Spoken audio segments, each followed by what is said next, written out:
Hey guys, my name is Carlos Bedoya and today we're going to talk about the technique for the left hand. The first thing we're going to talk about is the names of the fingers. So for the left hand we have numbers. Starting with the index finger we have 1, middle finger is 2, ring finger is 3, and then the pinky is 4. Since the thumb most of the time is behind the neck, it doesn't have a name, so we won't name it for now. Then let's review what I reviewed in the first video, which is the position for the left hand. So remember, I like to start from a position of relaxation. So let's raise our hand, let it drop with the weight of the gravity. And in one swoop motion, pretend you're going to do a chin-up and grab the neck of the guitar. And again, the reason I want to do this is because when you do a chin-up, you have to have a really solid wrist so that you can pull yourself up. And then after you have grabbed the neck of the guitar, basically you can bring the fingers to the strings, and this is going to give you a very stable left hand position for the fingers. I'd like us to pay close attention to the natural curvature that occurs in our joints and muscles. When they are relaxed and at rest, there is a natural curvature in the wrist and in the fingers. They're not straight and they're not flexed or extended. So it's natural and relaxed. So as much as possible, we should try to maintain this position when we play on the guitar. Of course, playing the guitar is so hard, it is hard to maintain this relaxation. But if we know what it looks like, then we know what we can strive for.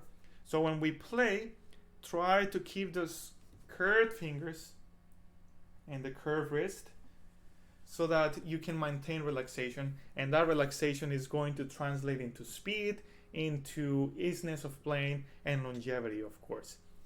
Now, briefly, let's talk about the positions. So there are positions on the guitar, and they are indicated by where your index your index finger is playing.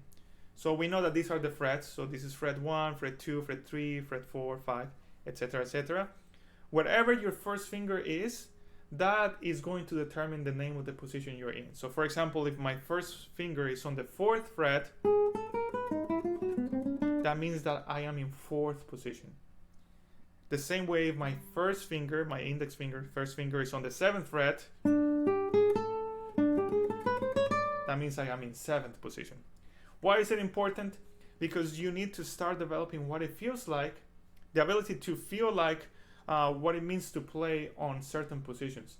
And little by little, you develop the muscle memory to get there even without looking. So that's a great little skill to have. Now, I would like to briefly talk about some general postural things that we need to keep in mind for the left hand. The very first thing is the position of the thumb.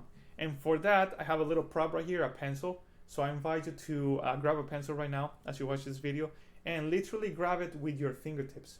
So I'm using the fingertips of all my fingers, pinky, ring, middle, index, and thumb. And basically this is gonna give you a healthy position for the left hand.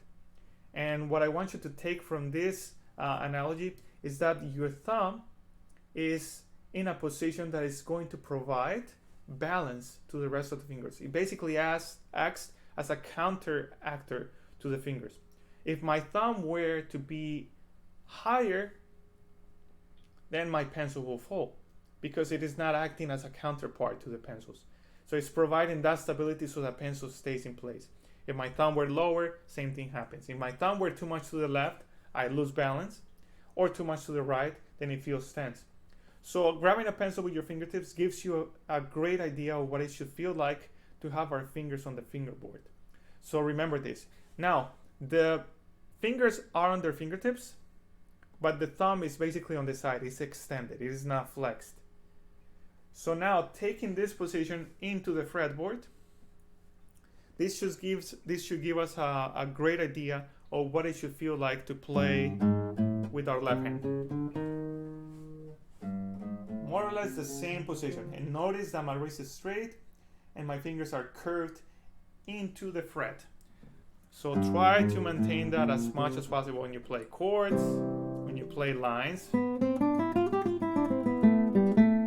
or when you play anything else, even bar chords.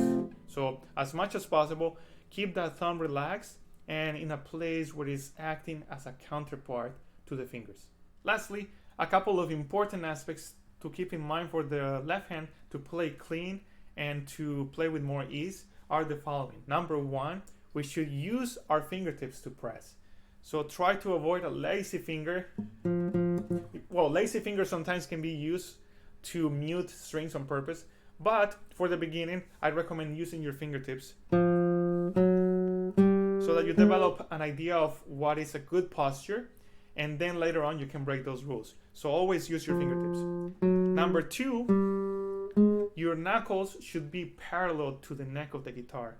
So what do I mean by that? If I were playing like this, if you notice my knuckles are aiming this way, and I wanted to play with my pinky, then I have to inevitably turn my knuckles back and then press. So it's basically a waste of movement and energy. But if my knuckles were already parallel and I wanted to play the fourth finger, my finger is already there. So all the movement I have to make is basically that of going to the string. Lastly, the other aspect I want you to think about is pressing at the end of the fret. What do I mean by that? So this whole space, we know that the frets are the vertical lines, but also we understand the frets to be those spaces in between the vertical metal bars. So press not in the middle or in the beginning, but towards the end, right before that metal bar. This is the place where you can press with the least amount of pressure. And of course, the least amount of pressure means that your hand can be more relaxed.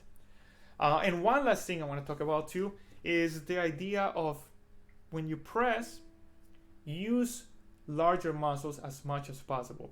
So I'm not squeezing, but I'm actually pulling a little bit backwards. So it's kind of like I'm using my whole arm and back to feel like I am grounded on the fretboard. I like to compare it to the idea that the left hand fingers are kind of like feet, and you're transferring weight between them. So basically, when I'm playing, for example, on my second finger, the whole weight of my arm is resting on that second finger, and the weight of the arm is what allows me to produce the pitch change, and not because I'm squeezing with the thumb and with the middle finger. So that's a conversation for another video, but I still wanted to briefly introduce it so that you know later on what I'm talking about. So this was a basic introduction to the technique of the left hand. Please let me know if you have any other questions or technical things that have worked for you for the left hand. Later on, I'm going to make more videos about bar chords, weight transfer, and all this cool stuff. So again, my name is Carlos Bedoya, and I look forward to seeing you in the next video.